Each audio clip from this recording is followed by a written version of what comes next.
إن الحمد لله نحمده ونستعينه ونستغفره ونعوذ بالله من شرور أنفسنا ومن سيئات أعمالنا. من يهده الله فلا مضل له ومن يضلل فلا هادي له. وأشهد أن لا إله إلا الله وحده لا شريك له، وأشهد أن محمدا عبده ورسوله. أما بعد، فإن أصدق الحديث كتاب الله، وخير الهدي هدي محمد صلى الله عليه وسلم، وشر الأمور محدثاتها، وكل محدثة بدعة، وكل بدعة ضلالة، وكل ضلالة في النار. فقد قال الله تعالى: أعوذ بالله من الشيطان الرجيم. بسم الله الرحمن الرحيم. يا أيها الذين آمنوا اتقوا الله حق تقاته ولا تموتن إلا وأنتم مسلمون.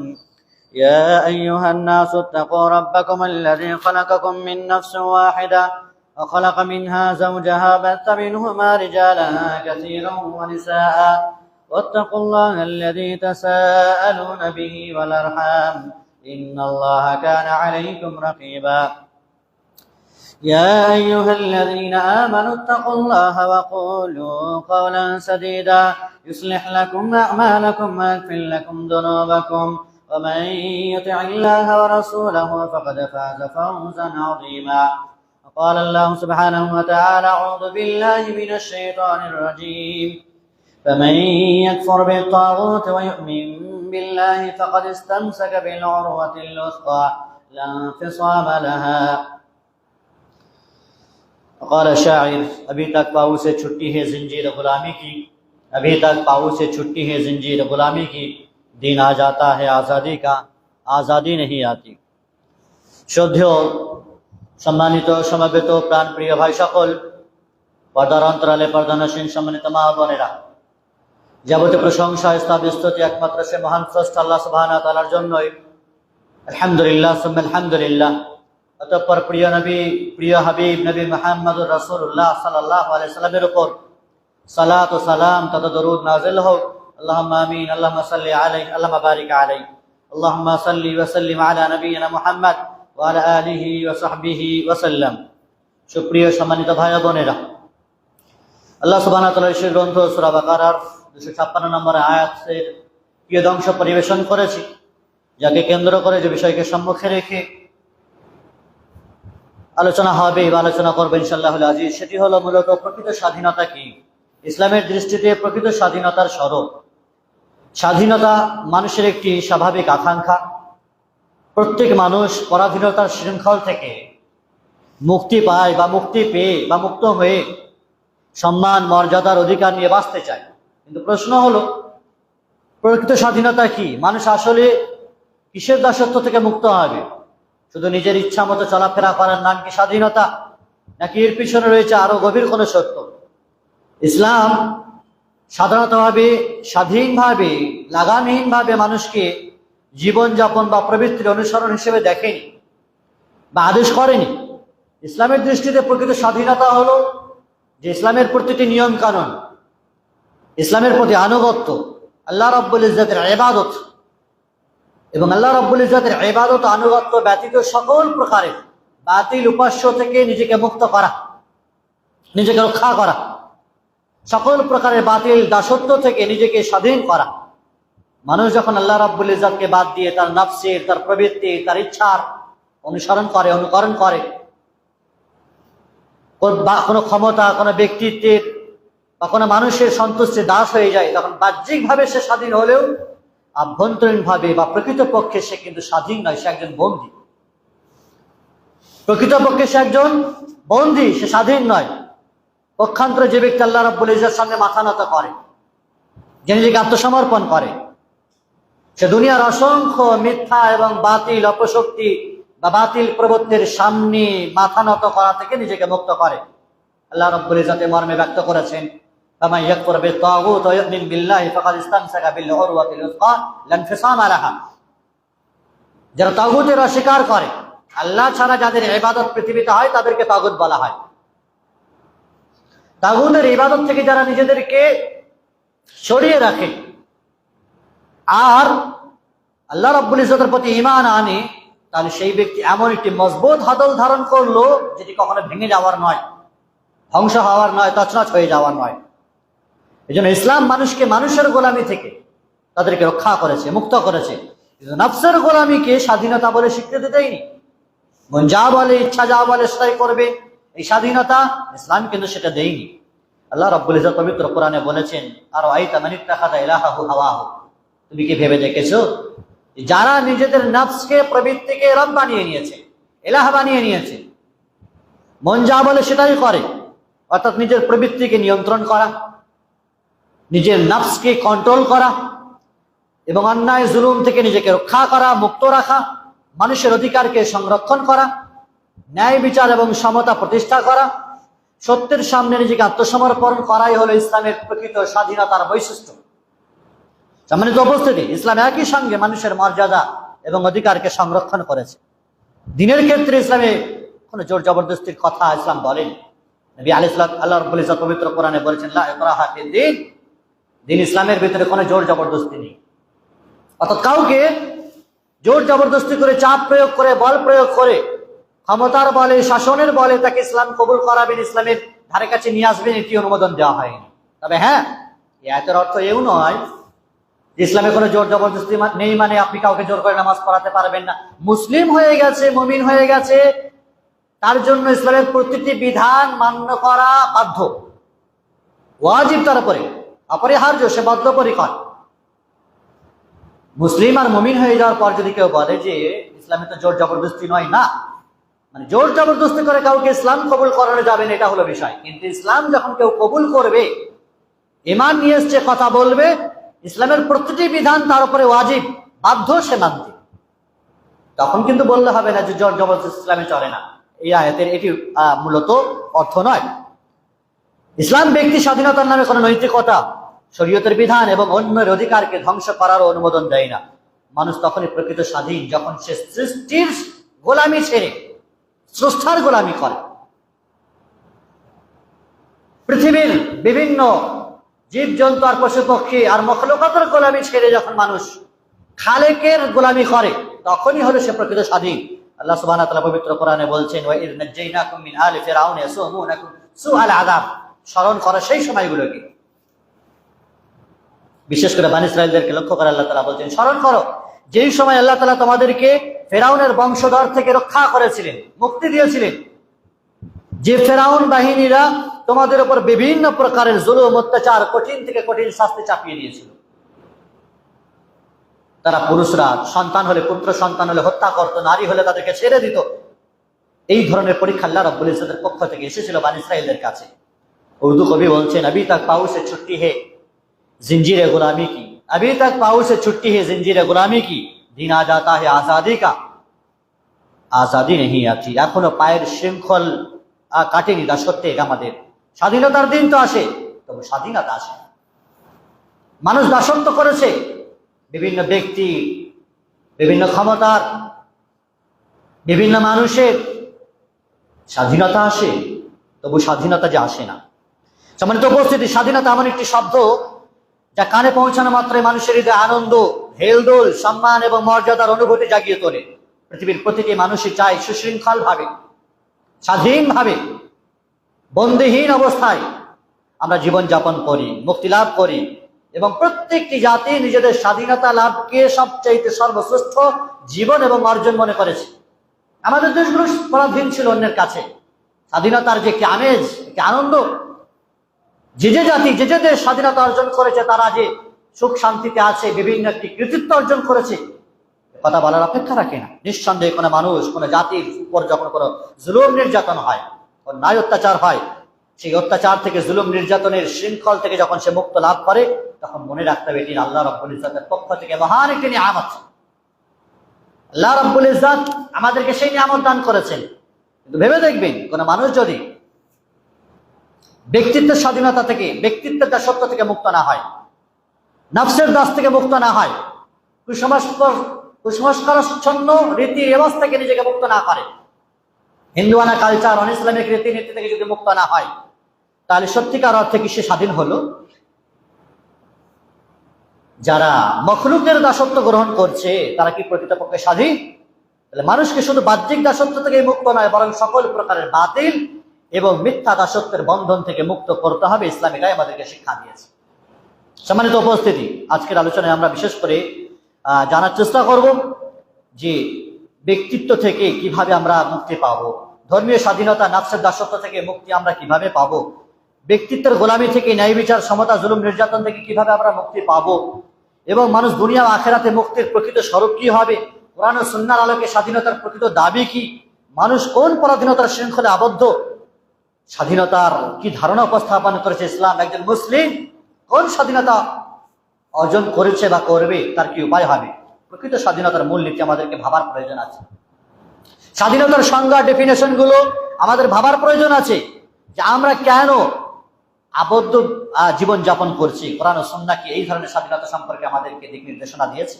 আল্লাহর ইবাদত ব্যতীত সকল প্রকারের দাসত্ব থেকে আপনাকে প্রথমত মুক্তি লাভ করতে হবে। আল্লাহ রাব্বুল ইজ্জাত আমাকে আপনাকে আমা খালাকুল জিন্না ওয়াল ইনসা ইল্লা লিয়াবুদুন, মানুষ এবং জিনকে আল্লাহ রাব্বুল ইজ্জাত শুধুমাত্র তার ইবাদতের জন্য সৃষ্টি করেছেন, কোন ব্যক্তিত্বের ইবাদতের জন্য নয়, কোন অন্যান্য মাখলুকাতের ইবাদতের জন্য আমাকে আপনাকে সৃষ্টি করা হয়নি। আমরা অন্যের ইবাদতে আসক্ত হয়ে কেন নিজেকে বন্দী করব? সেটা কি স্বাধীনতা? কখনো না। সম্মানিত উপস্থিতি, আল্লাহ রাব্বুল ইজ্জাতকে ছাড়া আমরা কাউকে কোনো বিপদ আপদ দূরকারী মনে করি না। আমরা কাউকে অভাব অভিযোগ মোচনকারী মনে করব না, রিজিক কিংবা সাহায্যকারী মনে করব না। আমি কোনো ধন সম্পদকে উপাস্য বানাবো না। আমি কোনো কারোর বিধানকে চূড়ান্ত এবং সেটিকে পরম মনে করব না। আল্লাহর হুকুমের সামনে আমার ইচ্ছা, আমার প্রবৃত্তিকে সমর্পণ করব। আমি কোনো প্রভুত্বের দাসত্ব করি না, একমাত্র আল্লাহ ছাড়া। এ কথা একজন মুসলিমকে নির্দ্বিধায় নিঃসংকোচে মনে রাখতে হবে। আমি কোনো জাতি, গোত্র, ব্যক্তি, নেতৃত্ব, নেতা বা কোন অন ইসলামিক রীতি কালচার গুলোকে আমরা প্রাধান্য দেব না, অগ্রাধিকার দেব না। আল্লাহর বিধান এবং আল্লাহ রাব্বুল ইজ্জাতকে আমরা প্রাধান্য দেব। মানুষের দাসত্ব থেকে আমরা মুক্ত থাকবো, এই কথা মনে রাখতে হবে। ধর্মীয় ও চিন্তার স্বাধীনতা, ইসলাম প্রত্যেকটি মানুষকে ধর্মীয় এবং স্বাধীনতার প্রদান করেছে, কিন্তু কাউকে জোরপূর্বক ভাবে কোনো ইসলাম কবুল করাতে হবে এটা বলেন। আল্লাহ রাব্বুল ইজ্জাত যদি চাইতেন পৃথিবীতে সকল মানুষ কিন্তু ঈমান গ্রহণ করতে পারত। তিনি কথা বলেছেন, ওয়ালাউ শাআ রাব্বুকা লাআমানা ফিল আরদি কুল্লুহুম জামিআন। আল্লাহ যদি চাইতেন তাহলে পৃথিবীর প্রত্যেকটি মানুষ ঈমান নিয়ে আসতে পারত, কিন্তু আল্লাহ তাআলা এটা করেননি। আফা আনতা তুকরিহুন নাস হাত্তা ইয়াকুনু মুমিনিন। আল্লাহ বলছেন, তাহলে তুমি কি মানুষকে বাধ্য করবে যাতে তারা মুমিন হয়ে যায়? না, তাদেরকে কি চিন্তার স্বাধীনতা দিয়েছি, ভালো মন্দ, সত্য মিথ্যা সবকিছু তাদের কাছে স্পষ্ট রেখে দিয়েছি। ফামান শাআ ফালিউমিন ওয়া মান শাআ ফালিয়াকফুর। যার ইচ্ছা হবে সে ঈমান আনবে, আর যার ইচ্ছা হবে সে কুফরি করবে। ইন্না হাদাইনাহু সাবিলা ইম্মা শাকিরা ওয়া ইম্মা কাফুরা। মানুষের চিন্তার স্বাধীনতা দেওয়া হয়েছে, আপনাকে বাধ্য করা হয়নি। ভালো মন্দ পথ উভয়টা দেওয়া হয়েছে, কোনটা গ্রহণ করবেন। ভালো পথ গ্রহণ করলে জান্নাত যাবেন, মন্দ পথ গ্রহণ করলে জাহান্নাম যেতে হবে। এবার আপনার কাছে ডিসাইড রইল যে আপনি কোনটা গ্রহণ করবেন, কোনটা ইখতিয়ার করবেন। কিন্তু আল্লাহ চাইলে পৃথিবীর সকল মানুষকে এক করতে পারতেন, এক উম্মত করতে পারতেন। আল্লাহ তাআলা কথা বলেছেন, ওয়ালাউ শাআ রাব্বুকা লাজাআলান নাস উম্মাতান ওয়াহিদা ওয়া লা ইয়াযালুনা মুখতালিফিন। আল্লাহ চাইলে সকল মানুষ একত্রিত হতে পারত, কিন্তু তারপরেও তারা মতভেদ করতেই থাকত। সম্মানিত উপস্থিতি, তাহলে ইসলামী রাষ্ট্রের ক্ষমতা, শক্তি, বল প্রয়োগ, জোর জবরদস্তি এটা কিছুই নেই। কোন মানুষকে কোন কালে ইসলাম জোর জবরদস্তি করে মুসলিম বানায়নি। শাসন ক্ষমতার ফলে, অপব্যবহারের ফলে ইসলাম এটি পারমিশন দেয় না। মনে রাখবেন, শুধুমাত্র আমার আপনার কাজ হচ্ছে পৌঁছে দেওয়া, হক আর বাতিল মানুষের কাছে রেখে দেওয়া, সুস্পষ্ট করে দেওয়া।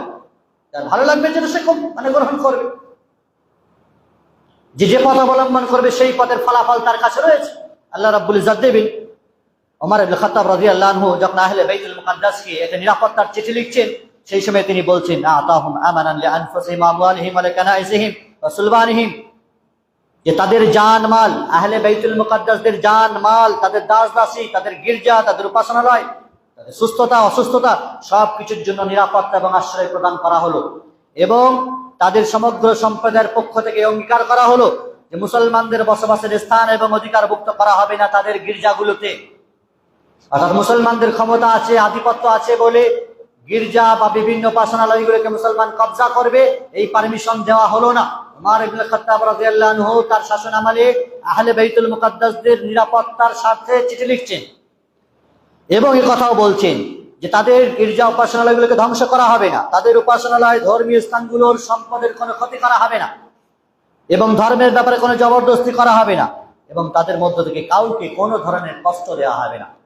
শুধু তাই নয়, 12 হিজরিতে যখন দামেস্ক বিজয় হয়, তখন খালিদ ইবনে ওয়ালিদ রাদিয়াল্লাহু আনহু তিনি দামেস্কবাসীকে একটি নিরাপত্তা পত্র লিখেছিলেন যে তাদের জীবনযাত্রা, তাদের গির্জা, তাদের নগরীর প্রাচীরের মধ্যে তাদেরকে নিরাপত্তা দেওয়া হবে, তাদের কোনো কিছুকে ধ্বংস করা হবে না, তাদের গির্জা উপাসনালয়গুলো মুসলমানরা কবজা করতে পারবে না, ধ্বংস করতে পারবে না, বসবাস করতে পারবে না। তাহলে মুসলমান বা ইসলাম কোনো কালই কোনো ধর্মের উপরে জোর জবরদস্তি করেনি, তাদের উপাসনার উপর জোর জবরদস্তি করেনি। ইসলামের এটি মহানুভবতা, ইসলামের একটি চিরাচরিত বৈশিষ্ট্য। দুঃখজনক হলে এটি সত্য এবং বাস্তব। আজকের প্রেক্ষাপটে সেটি ভিন্ন হয়ে দাঁড়ায়। উল্টে চোর কোতোয়ালকে ডাটে, মুসলমানদের উপরে বিভিন্ন রকমের টর্চার, জুলুম, নির্যাতনের শিকার তারা হয়ে থাকে। সম্মানিত উপস্থিতি, নফসের প্রবৃত্তির দাসত্ব থেকে আমাদেরকে স্বাধীনতা অর্জন করতে হবে। প্রকৃত স্বাধীনতা অর্জনের জন্য আমাদের নিজেদের নফসের দাসত্ব থেকে আমাদেরকে মুক্ত হতে হবে। মন আর ইচ্ছা, এটাকে আমরা রব বানিয়ে নিতে পারি না। আল্লাহ তাআলা পবিত্র কোরআনে বলছেন, আর আইতা মান ইত্তাখাযা ইলাহাহু হাওয়াহু আফা আনতা তাকুনু আলাইহি ওয়াকিলা। নবী, তুমি কি দেখেছো সেই ব্যক্তিকে যে নিজের ইচ্ছাকে দাস বানিয়ে নিয়েছে, নিজের ইচ্ছাকে রব বানিয়ে নিয়েছে, নিজের ইচ্ছাকে প্রভু বানিয়ে নিয়েছে? তাহলে কি তুমি তাদেরকে দেখেছো? আফা আনতা তাকুনু আলাইহি ওয়াকিলা, যারা বানিয়ে নিয়েছে তুমি কি তাদের দায়িত্ব গ্রহণ করবে? এই আয়াত থেকে আল্লাহ সুবহানাহু ওয়া তাআলা নফসের প্রবৃত্তির অনুসরণ আর ইচ্ছার দাসত্ব থেকে মানুষকে মুক্ত করার কথা বলেছেন। ইমাম ফুজাইল বিন আইয়াদ রাহিমাহুল্লাহ তিনি বলছেন, মান ইস্তাহওয়াযা আলাইহিল হাওয়া ওয়া ইত্তিবাউ শাহাওয়াত ইনকাতা আনহু মাওয়ারিদুত তাওফীক। যে ব্যক্তির উপর প্রবৃত্তির প্রাধান্য পায়, যে ব্যক্তির উপর প্রবৃত্তির প্রাধান্য প্রতিষ্ঠিত হয় আর নিজেদের আল্লাহর বন্দেগী ছেড়ে এড়িয়ে চলে, নিজের কামনা বাসনার অনুসরণ লিপ্ত হয়, তার জন্য তৌফিকের সকল উৎসগুলো বন্ধ করে দেওয়া হয়। আল্লাহ রাব্বুল ইজ্জতের পক্ষ থেকে তৌফিক আসে না। সম্মানিত উপস্থিতি, নফসের কামনা বাসনার দাসত্ব করা এটি অত্যন্ত বিপজ্জনক। আল্লাহ সুবহানাহু ওয়া তাআলা দাউদ আলাইহিস সালামকে লক্ষ্য করে বলছেন, ইয়া দাউদ ইন্না জাআলনাকা খলিফাতান ফিল আরদি ফাহকুম বাইনান নাস বিল হক ওয়া লা তাত্তাবিউশ শাহাওয়াত ফায়ুদিল্লুকা আন সাবিলিল্লাহ। হে দাউদ, আমি তোমাকে খেলাফত দান করেছি, দুনিয়াতে নবী বানিয়েছি, তোমাকে প্রতিনিধি বানিয়েছি, অতএব তুমি মানুষের উপরে ন্যায় বিচার করবে। ফাহকুম বাইনাহুম বিল কিসত ফাহকুম বাইনান নাস বিল হক, হকের সাথে মানুষের মাঝে বিচার মীমাংসা করবে। আর প্রবৃত্তির অনুসরণ করবে না, যে নিজের ইচ্ছা যাচ্ছে তাই ভাবে আমি বিচার করবে, এটি করতে যেও না। যদি করো ফায়ুদিল্লুকা আন সাবিলিল্লাহ, তাহলে আল্লাহর পথ থেকে আল্লাহ তাআলা তোমাকে বিভ্রান্ত করে দেবেন, পথভ্রষ্ট করে দেবেন। এমন ব্যক্তি শুধু সরল সঠিক পথ থেকে বিচ্যুত হয় না, বরং বিবেক বুদ্ধিও তার লোপ পেয়ে যায়, যারা নিজের ইচ্ছার প্রবৃত্তির উপরে চলাফেরা করে। শুআবুল ঈমানের হাদিস, নবী আলাইহিস সালাম তিনি বলছেন, সালাতুন মুহলিকাত হাওয়ান মুত্তাবি' ওয়া শুহুল মুতা' ওয়া ইজাবুল মার'i বিনাফসি। তিনজন ব্যক্তি ধ্বংসশীল, তিনটি বিষয় ধ্বংসকারী। এক হচ্ছে অনুসরণকৃত প্রবৃত্তি, অর্থাৎ যারা প্রবৃত্তির দাসত্ব করে, ইচ্ছার অনুসরণ করে। দ্বিতীয় হচ্ছে অনুগত কৃপণতা, অর্থাৎ এমন কৃপণতা যার অনুসরণ করা হয়। 3 নম্বর হচ্ছে নিজের প্রতি মানুষের আত্মমুগ্ধতা, অর্থাৎ মানুষ যখন নিজের প্রবৃত্তির অনুসরণে আল্লাহর আনুগত্য থেকে সরে যায়, নিজের কৃপণতাকে নিজের উপর কর্তৃত্ব দেয় এবং নিজের আমল আর যোগ্যতা নিয়ে আত্মতুষ্টিতে ভোগে, তখন সেই ব্যক্তি ধ্বংসশীল, ধ্বংসের কারণ হয়ে দাঁড়ায় তার জন্য। আর যে ব্যক্তি প্রবৃত্তির দাসত্ব থেকে বিরত থাকে, নিজের জীবনকে প্রবৃত্তিগুলো থেকে সরিয়ে রাখে, মূলত আল্লাহ রাব্বুল ইজ্জত তার জন্য হেফাজতের দায়িত্ব নেন, তাকে হেফাজত করেন, রক্ষা করেন। আর যদি প্রবৃত্তির অনুসরণ করতেই থাকে, তাহলে আল্লাহ তাআলা জাহান্নামের প্রজ্বলিত আগুন তার জন্য সৃষ্টি করবেন। তিনি বলেছেন, ফাআম্মা মান তাগা ওয়া আতারা আল হায়াতাদ দুনিয়া ফাইন্নাল জাহিমা হিয়াল মাওয়া। যারা সীমালঙ্ঘন করে এবং পার্থিব জীবনকে যারা অগ্রাধিকার দিয়েছে, জাহান্নামী তাদের আসল ঠিকানা। আর এর পরিপ্রেক্ষিতে যারা তার রবের সামনে দণ্ডায়মান হওয়াকে ভয় করেছে, কিয়ামতের দিন দাঁড়ানোকে ভয় করেছে, ওয়ানাহান নাফসানিল হাওয়া, আর নিজের প্রবৃত্তির অনুসরণ থেকে নিজেদেরকে দূরে সরিয়ে রেখেছে, আল্লাহ তাআলা বলেন ফাইন্নাল জান্নাতা হিয়াল মাওয়া, জান্নাতই হলো তাদের আসল ঠিকানা। তাহলে মূল বিষয় হলো নফসের গোলামি নয়, নিজের প্রবৃত্তির গোলামি নয়, প্রবৃত্তির দাসত্ব নয়, একমাত্র আল্লাহর দাসত্বে আমাদেরকে দাসত্ব অর্জন করতে হবে। এ প্রসঙ্গে আবু হুরায়রা রাদিয়াল্লাহু তাআলা একটি মশহুর হাদিস, নবী আলাইহিস সালাম বলছেন, আল্লাহ রাব্বুল ইজ্জত যখন জান্নাত সৃষ্টি করলেন, জিবরিলকে বললেন, জিবরিল যাও জান্নাত ঘুরে এসো, একটু দেখে এসো। জিবরিল আমিন জান্নাত ঘুরে এলেন, ঘুরে আসার পর বলছেন, হে আমার রব, আপনার ইজ্জতের কসম, জান্নাতের কথা যে ব্যক্তি শুনবে সে অবশ্যই তাতে প্রবেশ করবে। আল্লাহ রাব্বুল ইজ্জতের পরে জান্নাতে নানা প্রকার অপছন্দনীয় এবং কষ্টকর বিষয় দ্বারা জান্নাতকে পরিবেষ্টন করলেন। জিবরিল আমিনকে আবার বললেন, যাও ঘুরে এসো। জিবরিল আমিন জান্নাত ঘুরে এলেন, ঘুরে আসার পর আল্লাহ রাব্বুল ইজ্জতের কাছে এসে বললেন, হে আল্লাহ সুবহানাহু ওয়া তাআলা, আপনার ইজ্জতের কসম, যে ব্যক্তি জান্নাত মানে একবার যাবে, ঘুরবে, দেখবে, আমার আশঙ্কা হচ্ছে কেউ জান্নাতে প্রবেশ করতে পারবে। মানে এত কষ্টদায়ক বস্তু দ্বারা যে জান্নাতকে ঘিরে রাখা হয়েছে, এত মুসিবত, এত বিপদ, যা ইচ্ছা তাই করতে পারবেন না, আমার আশঙ্কা হচ্ছে জান্নাতের কেউ প্রবেশ করতে পারবে না। এরপর আল্লাহ রাব্বুল ইজ্জত জাহান্নাম সৃষ্টি করলেন, জিবরিল আমিনকে বললেন, জাহান্নাম ঘুরে এসো। জিবরিল আমিন জাহান্নাম ঘুরে আসার পর বলছেন, আল্লাহ আপনার ইজ্জতের কসম, যে ব্যক্তি জাহান্নামের কথা শুনবে সে অবশ্যই তা থেকে বাঁচার চেষ্টা করবে, এত কঠিন জায়গা। তারপরে জাহান্নামকে যখন কামনা বাসনা দিয়ে, মানুষের ইচ্ছা শক্তি, লোভনীয় বিষয় দিয়ে যখন জাহান্নামকে ঘিরে রাখা হলো, আবার জিবরিল আমিনকে বলা হলো, জাহান্নাম ঘুরে এসো একবার। জিবরিল আমিন জাহান্নাম ঘুরে আসার পর বলছেন, হে আল্লাহ সুবহানাহু ওয়া তাআলা, আপনার ইজ্জতের কসম, এখন আমার আশঙ্কা হচ্ছে যে এমন কেউ অবশিষ্ট থাকবে না যে এতে প্রবেশ করবে না, অর্থাৎ মনে হচ্ছে সব মানুষই জাহান্নামে চলে যাবে। দুনিয়াকে এত লোভনীয়, এত রোমাঞ্চকর করে বানানো হয়েছে, জাহান্নামকে ঘিরে রাখা হয়েছে মানুষের বিভিন্ন প্রকারের এই লোভনীয় কামনা বাসনা দিয়ে, মনে হচ্ছে আর কেউ বাঁচতে পারবে না, সবাই জাহান্নামে প্রবেশ করবে। সুনান আবু দাউদের হাদিস। এই হাদিসের আলোকে স্বাধীনতার প্রকৃত অর্থ হলো মানুষ যেন তার প্রবৃত্তি, তার ইচ্ছা শক্তি, তার ভোগ বিলাসিতা, তার আশা আকাঙ্ক্ষার দাসত্ব থেকে মুক্ত হয়ে আল্লাহ রাব্বুল ইজ্জতের আনুগত্যের জীবনকে বেছে নেয়। জান্নাত যদি পেতে চায় তাহলে কষ্ট, মুসিবত, বিপদকে উপেক্ষা তোমাকে করে যেতে হবে। আর কামনা বাসনা, লোভনীয় সব কিছুকে তুমি আঁকড়ে ধরে থাকবে আর জান্নাত যাবে, এটা সম্ভব হবে না। সম্মানিত উপস্থিতি, ব্যক্তিত্বের গোলামি থেকে আমাদেরকে স্বাধীনতা অর্জন করতে হবে। আমরা অনেক সময় এমন এমন ব্যক্তির মানে অনুকরণ করি রাসূলুল্লাহ সাল্লাল্লাহু আলাইহি ওয়াসাল্লামকে ছেড়ে দিয়ে, যে ব্যক্তিগুলো আমাদেরকে যা বলে তাই করে। এমন শ্রেণীর মানুষ আছে, কোন নেতার দাসত্ব করে, কোন ব্যক্তির দাসত্ব করে, পীর মুর্শিদের দাসত্ব করে, কোন ওলি বাবার দাসত্ব করে, যা বলে তাই করে, যেখানে বসতে বলে বসে, উঠতে বললে উঠে, যা কিছু বলে সবগুলি সেগুলো মেনে নেয় তারা। প্রিয় বন্ধুগণ, মনে রাখবেন, ইসলাম কিন্তু এই ধরনের স্বাধীনতা দেয়নি যে কোনো ব্যক্তির আপনি অনুসরণ করবেন নির্দ্বিধায়, কোনো দলিলবিহীন, এমনটি কিন্তু জায়েজ নয় আপনার জন্য। এটাই ইহুদি এবং খ্রিস্টানরা করেছিল। ইত্তাখাযু আহবারহুম ওয়া রুহবানাহুম আরবাবাম মিন দুনিল্লাহ, আল্লাহকে ছেড়ে দিয়ে হাজারো তারা বিভিন্ন প্রকারের ধর্মীয় পণ্ডিতদের অনুকরণ করত, তাদেরকে রব বানিয়ে নিয়েছিল। তারা হালালকে হারাম বললে, হারামকে হালাল বললে তাই তারা মানত। আল্লাহর বিধানের উপর অগ্রাধিকার দিয়েছিল তারা তাদের ধর্মীয় পণ্ডিতদেরকে, অর্থাৎ ব্যক্তিত্ব পূজা করেছিল। পূজা মানে এই নয় শুধুমাত্র যে মূর্তির সামনে পূজা করা, ঠাকুরের সামনে পূজা করা, এটাই পূজা নয়। কোন ব্যক্তির কোন অনুসরণ করা, যা আল্লাহ বলেননি সেই বিধান কোন ব্যক্তি শোনাচ্ছে আপনাকে আর তার অনুসরণ করছেন, এটাও মূর্তি পূজারই শামিল। আল্লাহর আনুগত্যের মধ্যে এটি একটি সাদৃশ্য অবলম্বন করা হচ্ছে। সম্মানিত উপস্থিতি, এভাবে ঈসা আলাইহিস সালাম তার মা মারিয়ামকে খ্রিস্টানেরা মাবুদ বানিয়ে নিয়েছিল।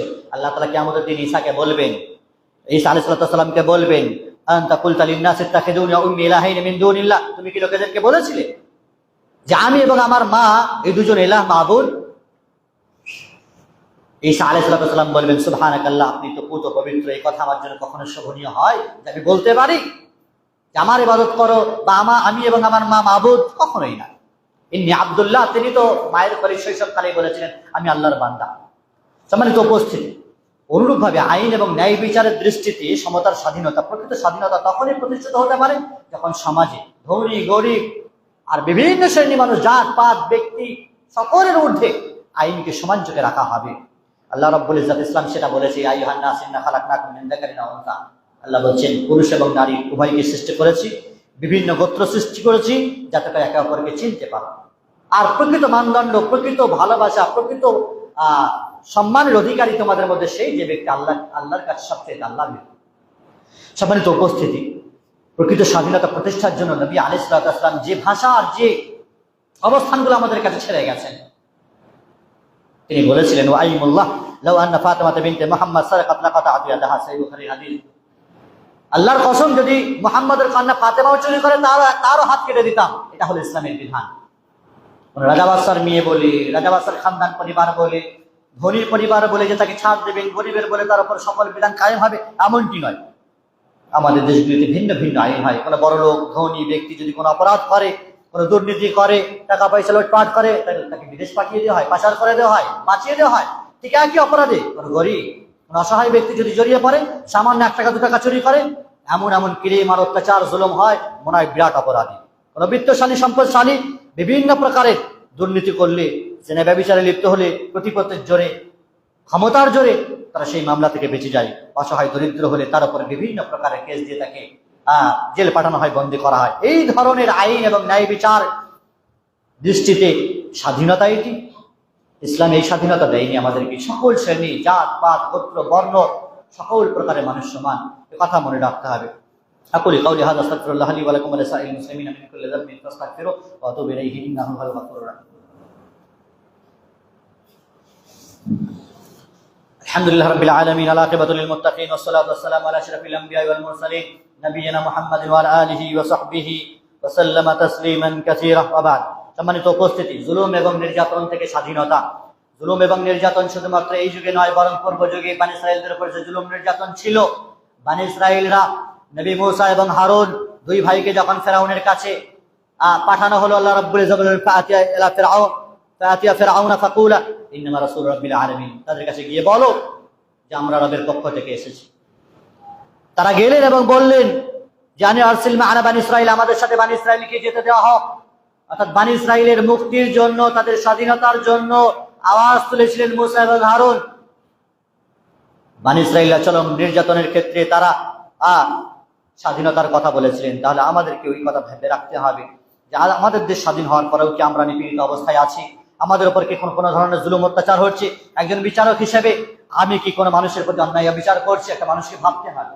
আমি কি পিতা হিসেবে আমার সন্তানদের উপর জুলুম করছি? আমি কি একজন দায়িত্বশীল হিসেবে আমার অধীনস্থদের উপর জুলুম নির্যাতন করছি? আমি কি একজন বড় হিসেবে ছোটদের উপর নির্যাতন করছি?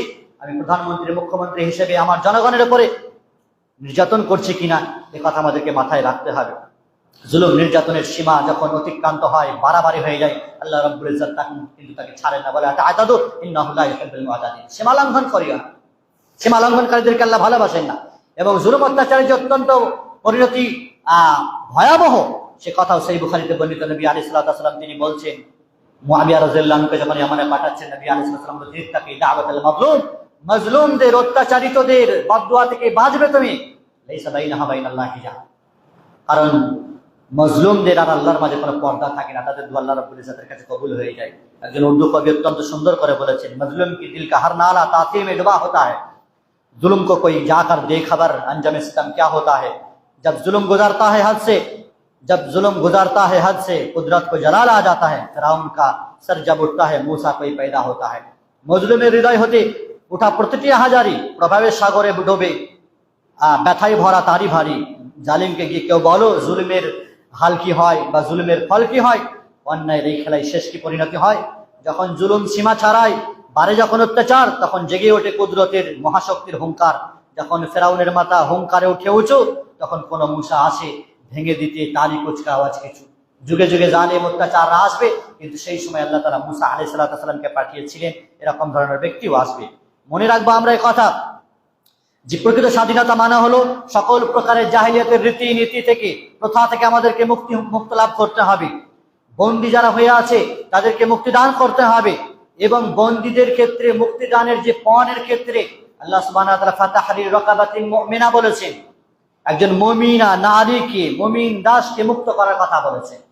একজন বন্দীকে মুক্ত করা, প্রকৃত স্বাধীনতা অর্জন করা, এটি প্রকৃত স্বাধীনতা হলো এটি। আসওয়াদ ইবনে আসরাম আল মুহারিবি রাদিয়াল্লাহু আনহু তিনি বলছেন যে নবী আলাইহিস সালাতু ওয়াস সালামের কাছে এসে যখন আমি কিছু নিবেদন করলাম, হে আল্লাহর রাসূল আপনি আমাকে কিছু নসিহত করেন। রাসূলুল্লাহ সাল্লাল্লাহু আলাইহি ওয়াসাল্লাম বলছেন যে তুমি কি তোমার হাতের উপর নিয়ন্ত্রণ রাখতে পেরেছো? তিনি বললেন আমি যদি নিজের হাতের উপর নিয়ন্ত্রণ না রাখতে পারবো, কার উপরে পারবো? রাসূলুল্লাহ সাল্লাল্লাহু আলাইহি ওয়াসাল্লাম বলছেন তুমি কি তোমার জবানের উপর নিয়ন্ত্রণ রাখতে পেরেছো? তিনি বলছেন যদি জবানের উপরে নিয়ন্ত্রণ না রাখতে পারি তো কার উপরে রাখবো? রাসূলুল্লাহ সাল্লাল্লাহু আলাইহি ওয়াসাল্লাম বলছেন তোমার হাতকে কল্যাণের কাজ ছাড়া অন্য কোথাও ব্যবহার করবে না, এবং নিজের জবানকে ভালো কথা এবং কল্যাণকর কথা ছাড়া অন্য কিছু বলবে না। আল মুসলিমু মান সালিমা আল মুসলিমুনা মিন লিসানিহি ওয়া ইয়াদিহি, মুসলিম প্রকৃত তো সেই যার জবান এবং হাত থেকে অন্য মুসলিম নিরাপদে থাকে। মনে রাখবেন এই কথা। আজকের যুগে বিশেষ করে পাশ্চাত্য এবং আধুনিকতার ধর্ম নিরপেক্ষর যে চিন্তাধারা, কখনো কখনো সেটি স্বাধীনতাকে এমন ভাবে উপস্থাপন করা হয় যে আমার শরীর আমার ইচ্ছা, আমার জীবন আমার ইচ্ছা, আমি যাচ্ছে তাই করতে পারি, স্বাধীন আমি, ফ্রিডম।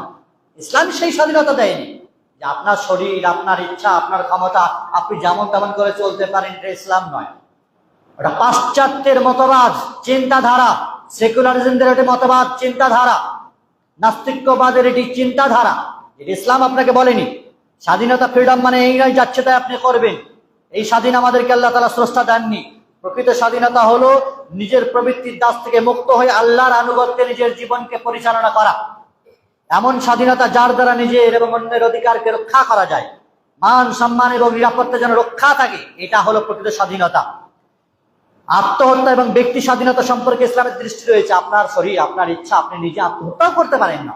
ওয়ালা তাকতুলু আনফুসাকুম। আপনি বলতে পারেন আমার শরীর আমি মরতে পারি, তো আমার ক্ষমতা না। নিজের জান মাল এবং নিজের শরীর এটাও আল্লাহর দেওয়া, এটা আমানত। এর ওপর আপনার কোনো ক্ষমতা নেই, শরীরের ওপর আপনার কোনো ক্ষমতা নেই। আপনি যে শরীরকে ক্ষতবিক্ষত করবেন, আত্মহত্যা করবেন, এটাও ক্ষমতা নেই আপনার। ফলে মনে রাখবেন এগুলি সবই আল্লাহ রাব্বুল ইজ্জতের দেওয়া। নিজের ইচ্ছা শক্তি, বাক শক্তি, ক্ষমতা সবকিছু আল্লাহর দেওয়া। আল্লাহর আনুগত্যের ক্ষেত্রে নিজের জীবনকে পরিচালনা করে নিজেকে স্বাধীন বলবেন। সম্মানিত উপস্থিতি, ইসলাম তাই মিথ্যা বলার কোনো স্বাধীনতা নেই। আপনি বলবেন আমার মুখ আমি স্বাধীনতা, মিথ্যা বলার কোনো স্বাধীনতা নেই, ব্যভিচার করার কোনো স্বাধীনতা নেই, মদ পান মাদক দ্রব্য পালন করার কোনো স্বাধীনতা ইসলামে নেই, চুরি করার কোনো স্বাধীনতা নেই, এবং ঘুষ নেওয়ার কোনো স্বাধীনতা নেই, কারণ মান সম্মান ইজ্জত নষ্ট করার কোনো স্বাধীনতা ইসলামে নেই, সন্ত্রাস অরাজকতা সৃষ্টি করার কোনো স্বাধীনতা ইসলামে নেই, অন্যের জীবনে অনাধিকার হস্তক্ষেপ করার স্বাধীনতা ইসলামে নেই। মানুষের মৌলিক অধিকার এবং স্বাধীনতাকে অক্ষুণ্ণ করবেন, কারণ ধর্মীয় স্বাধীনতাকে কেড়ে নিয়ে আপনি জুলুম অত্যাচার করবেন, এই স্বাধীনতা দেওয়া হয়নি। এটি সীমা লঙ্ঘন, এটি জুলুম বলা হয়, এটা অত্যাচার বলা হয়, এটা টর্চার বলা হয়। মনে রাখবো, পরিশেষে কথাই বলবো যে ইসলামের দৃষ্টিতে স্বাধীনতা মানে লাগামহীন স্বেচ্ছাচারিতা নয়, বরং সত্য, ন্যায়, নৈতিকতা এবং আল্লাহর বিধানের সীমারেখার মধ্যে থেকে জীবনযাপন করার নাম হলো প্রকৃত ইসলামের স্বাধীনতা। বিশেষত মানুষের জীবন ইসলাম অত্যন্ত মূল্যবান নিয়ামত। মানুষ নিজের জীবনেরও মালিক নয়, সে মাত্র জীবনের আমানতদার। তাই নিজের জীবন ধ্বংস করা যেমন বৈধ নয়, তেমনি নিজের স্বাধীনতার অজুহাতে অন্যের জীবন ধ্বংস করা, অন্যের সম্পদ নষ্ট করা, অন্যের সম্মান নষ্ট করা, অন্যের অধিকার নষ্ট করা কোনোভাবেই সেটি স্বাধীনতা হতে পারে না। অতএব প্রকৃত স্বাধীনতা হলো যে ব্যক্তি নিজের যে স্বাধীনতা মানুষকে পাপের দাসত্ব থেকে রক্ষা করে, মুক্ত করে, ন্যায়ের পথে পরিচালিত করে এবং অন্যের অধিকারকে রক্ষা করে, আর সর্বোপরি মহান আল্লাহর আনুগত্যের মাধ্যমে প্রকৃত মর্যাদা উন্নতি করে, সেটাই হলো প্রকৃত স্বাধীনতা। আল্লাহ রাব্বুল ইজ্জতের কাছে পরিশেষে দোয়া করবো, আল্লাহ সুবহানাহু ওয়া তাআলা তিনি যেন আমাদেরকে ইসলাম যে স্বাধীনতা দিয়েছে সেই স্বাধীনতার ঘেরাটোপে আর সীমারেখার মধ্যেই যেন আমরা থাকি, তাতেই কল্যাণ রয়েছে আমাদের জন্য, তাতেই আমাদের জন্য সুসংবাদ রয়েছে। নচেত ইসলামের গণ্ডি সীমারেখার বাইরে গিয়ে স্বাধীনতার পাশ্চাত্যের মতবাদের চিন্তাধারার প্রকোপে পড়ে স্বাধীনতা বলবো যাচ্ছে তাই করা না, সে স্বাধীনতা নয়, সেটি মূলত সীমালঙ্ঘন। আল্লাহ রাব্বুল ইজ্জত তিনি আমাদেরকে যেন হেফাজত করেন। اللهم اعز الاسلام والمسلمين واذل الشرك والمشركين ودمر اعداء الدين واجعل هذا البلد امنا مطمئنا خاصه في سائر بلاد المسلمين عامه يا رب العالمين. اللهم ارنا الحق حقا وارزقنا اتباعه وارنا الباطل باطلا وارزقنا اجتنابه. اللهم انا نسالك الجنه الفردوس ونعوذ بك من النار. اللهم انا نسالك الهدى والتقى والعفاف والغنى. اللهم انا نسالك فعل الخيرات وترك المنكرات وحب المساكين. اللهم انا نسالك الجنه الفردوس ونعوذ بك من النار. اللهم صل على محمد وعلى ال محمد كما صليت على ابراهيم وعلى ال ابراهيم انك حميد مجيد. اللهم بارك على محمد وعلى ال محمد كما باركت على ابراهيم وعلى ال ابراهيم انك حميد مجيد. ان الله يأمركم بالعدل والإحسان وإيتاء ذي القربى وينهى عن الفحشاء والمنكر والبغي يعظكم لعلكم تذكرون. اذكروا الله يذكركم وادعوه يستجيب لكم ولذكر الله تعالى وأولى وعز وجل وجل وهم أكبر.